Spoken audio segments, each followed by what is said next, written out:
sebab dia dekat, sebab dia berkawan, sebab dia bergaul dengan orang saleh. Orangnya ini riba, orangnya ini judi, orangnya pemabuk, tapi orang ini cinta kepada orang saleh. Dia mendukung, membela orang saleh.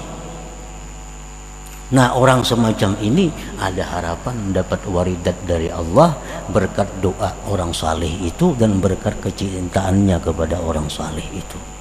Nah, itu antara lain sebab-sebab yang bisa mendatangkan waridat tadi, walaupun itu adalah kecil. Umumnya waridat itu datang tanpa terduga dan tanpa ada sebab sebelumnya. Jangan lupa tonton, subscribe, like, and share.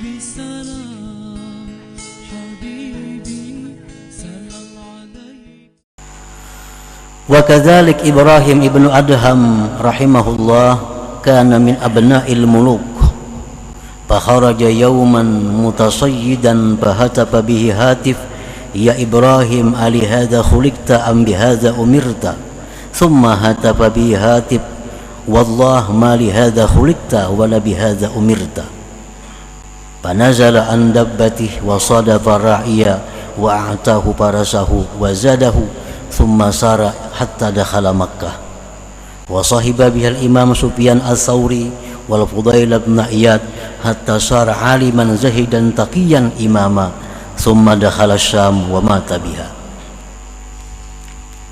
Ibrahim bin Adham ini anak raja, dan kita tahu bagaimana cara hidup seorang anak raja, tentu dengan segala fasilitas yang cukup, dengan berbagai macam kemegahan dan kemewahannya. Nah, Ibrahim bin Adham ini suatu hari berangkat ke hutan berburu. Memang itu gawiannya orang-orang yang berduit, berburu gawiannya. Nah, di waktu berburu itu Ibrahim bin Adham ini ada mendengar suara. Wahai Ibrahim, apakah untuk ini engkau diciptakan? Apakah dengan ini engkau diperintah? Itu bunyi suara. Apakah untuk itu engkau diciptakan Allah? Apakah untuk itu engkau diperintah Allah? Kan berburu. Apakah manusia itu diciptakan untuk berburu? Apakah manusia itu disuruh untuk berburu? Al-Quran menyatakan bahwa wa ma khalaqtul jinna wal insa illa liya'budun. Aku tidak ciptakan jin dan manusia melainkan untuk mengabdi kepadaku. Itulah tujuan daripada terciptanya manusia, agar mereka mengenal Allah. Dan mengenal Allah itulah yang diperintahkan kita, bukan untuk berburu. Nah, jadi suara itu didengar oleh Ibrahim bin Adham. Hai Ibrahim, apakah ini engkau diciptakan Allah? Apakah dengan demikian engkau diperintah Allah? Kemudian ada lagi suara, demi Allah, tidak untuk ini hai Ibrahim engkau diciptakan Allah. Tidak dengan ini hai Ibrahim engkau diperintah Allah. Nah, itu waridat dari Allah, sesuatu yang menembus hati Ibrahim bin Adham. Begitu sampai waridat itu ke dalam hati beliau, beliau turun dari tunggangan. Rencana berburu nih kada jadi, turun. Bertemuan ada pengembala di hutan itu. Sidin berikan unta kepada kuda. Sidin berikan kuda itu kepada pengembala tadi. Sidin berikan bekal-bekal kepada pengembala tadi. Dan Sidin berjalan kaki sampai menuju Makkah Al-Mukarramah. Sesampainya di Makkah, Ibrahim bin Adham ini belajar kepada Sufyan Thawri, belajar kepada Fudail bin Iyad yang di atas tadi. Akhirnya Ibrahim bin Adham menjadi seorang waliullah, menjadi seorang yang alim, yang zuhud dan takwa kepada Allah Subhanahu wa ta'ala. Summa dakhala Syam wa mata biha, kemudian beliau masuk ke negeri Syam dan meninggal dunia di negeri Syam itu. Nah, jadi ini contoh bahwa waridat itu datangnya faj'ah, mendadak. Rahatan berburu, datang ada suara yang menembus hati bahwa engkau diciptakan Allah bukan untuk berburu. Langsung itu menusuk hati Ibrahim bin Adham, turun dari kudanya, berangkat ke Mekah tanpa ada bekal sedikit pun. Nah, kenapa Allah jadikan waridat itu tanpa ada sebab-sebab sebelumnya? Agar hamba ini sadar bahwa itu murni dari Allah Subhanahu wa ta'ala, tanpa ada jasa siapapun, tanpa ada perantara siapapun. Para muhibbin rahimakumullah, doanya Ibrahim bin Adham yang masyhur, Allahumma nqulni min dhulli ma'siyatik ila izzi ta'atik. Ini doa yang selalu beliau baca sesudah beliau diberi petunjuk oleh Allah. Allahumma nqulni min dhulli ma'siyatik ila izzi ta'atik. Ya Allah, muliakan aku, pindahkan aku dari kehinaan maksiat kepada kemuliaan taat kepada Engkau. Wa kadzalika Utbatul Ghulam, demikian lagi contohnya Utbatul Ghulam. Kana min ahli fusuq wal fasad masyhuran bi syurbil khamar. Utbatul Ghulam ini dikenal di Basrah itu seorang ahli fasik dan ahli berbuat kerusakan. Bila ada orang permainan, ada tuh situ Utbatul Ghulam. Bila ada orang mabuk-mabukan, ribut, ada tuh Utbatul Ghulam di sana. Masyhurnya bil fiski, dengan fasik, wa syurbil khamar, dan minum khamar. Pada khala yauman majlis al-imam al-Hasan al-Basri fasami'a tawsiyata fakharra maghsyiyan alaih. Utbatul Ghulam ini suatu hari umpat pengajian Imam Hasan Basri. Umpat pengajian di situ. Nah, begitu mendengar tausiah Hasan Basri, Utbatul Ghulam ini siup, tersungkur, pingsan. Falamma afaq taba bi hadratil imam thumma rafa'a ra'sahu wa da'a bi thalathi da'awat. Begitu sadar Utbatul Ghulam ini, lalu beliau tobat di hadapan Imam Hasan Basri. Tobat di situ.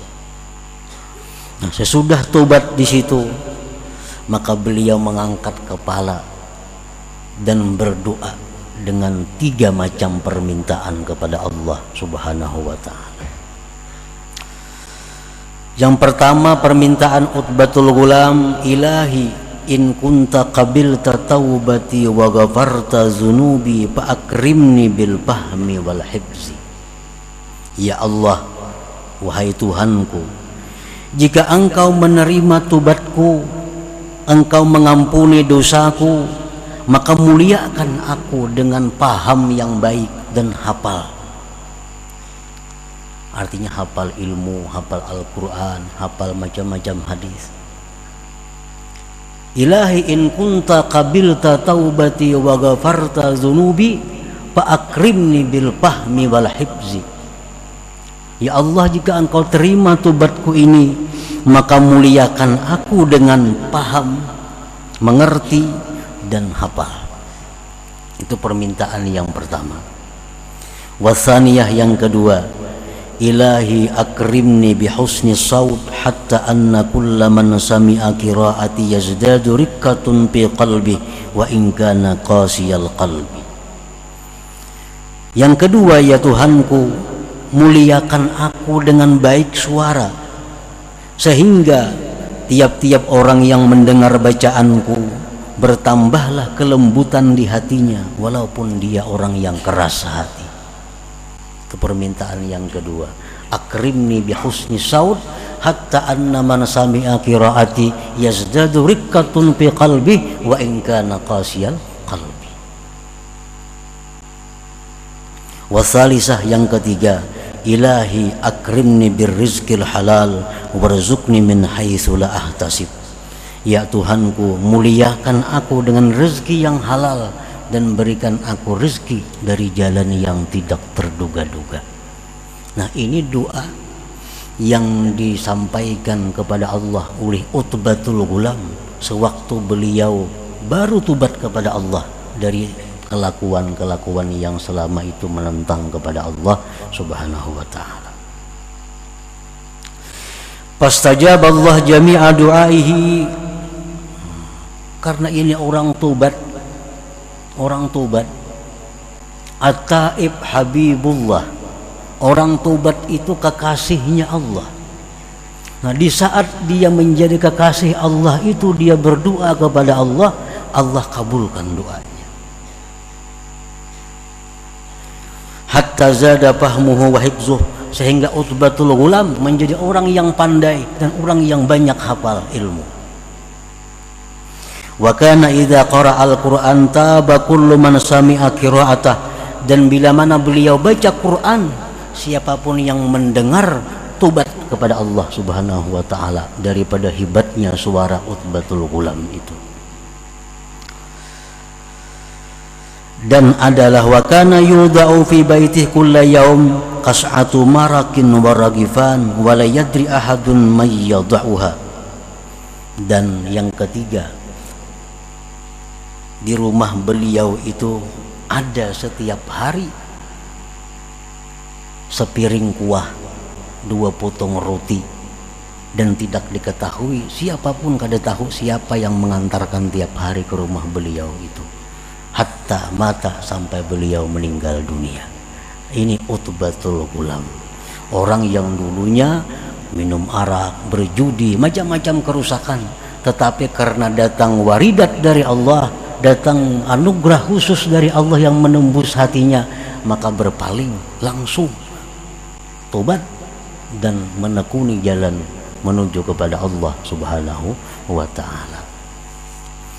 Nah, para muhibbin rahimakumullah, banyak lagi contoh-contoh para wali-wali dahulu yang hidupnya selama itu maksiat kepada Allah, tapi bila mana dia mendapat waridat, maka langsunglah dia berbalik. Dan contoh yang lain yang lebih jelas, Sayyidina Umar bin Khattab radhiyallahu anhu, orang yang begitu keras dengan Rasulullah, orang yang begitu menentang Islam waktu itu, tetapi karena datang waridat dari Allah, maka berbalik. Umar bin Khattab menjadi pendukung setia Rasulullah sallallahu alaihi wasallam. Nah, para muhibbin rahimakumullah, jadi waridat itu datang ke dalam hati kita faja'atan atau baghtatan, mendadak. Ada orang yang jadi pegawai negeri PNS, bekerja di kantor ini, tiap hari ke kantor, datang waridat dari Allah, dan ia tidak kuasa membendung. Waridat ini kan bisa dibendung, kalau datang ke dalam hati otomatis berbalik. Nah, si PNS tadi begitu datang waridat dari Allah, maka besoknya langsung mengajukan pensiun dari pegawai negeri itu. Nah, begitu mengajukan pensiun, langsung menuntut ilmu dan beribadah kepada Allah Subhanahu wa ta'ala. Ini masih berlaku sampai hari kiamat. Allah akan selalu menebarkan waridat itu kepada hamba-hamba yang dikehendakinya. Nah, para muhibbin rahimakumullah, jadi bagaimana caranya untuk mendapatkan waridat itu? Umumnya tidak ada caranya, karena itu sudah dibagi oleh Allah. Allah yang sudah memberikan kepada ini, kepada itu, tanpa ada usaha sebab dari para hamba. Nah, tetapi ada sedikit, ada sebagian kecil orang-orang yang dapat waridat ini melalui sebab, tapi jumlahnya sedikit. Sebab apa? Sebab dia dekat, sebab dia berkawan, sebab dia bergaul dengan orang saleh. Orangnya ini riba, orangnya ini judi, orangnya pemabuk, tapi orang ini cinta kepada orang saleh. Dia mendukung, membela orang saleh. Nah, orang semacam ini ada harapan dapat waridat dari Allah berkat doa orang saleh itu dan berkat kecintaannya kepada orang saleh itu. Nah, itu antara lain sebab-sebab yang bisa mendatangkan waridat tadi, walaupun itu adalah kecil. Umumnya waridat itu datang tanpa terduga dan tanpa ada sebab sebelumnya. Jangan lupa tonton, subscribe, like, and share.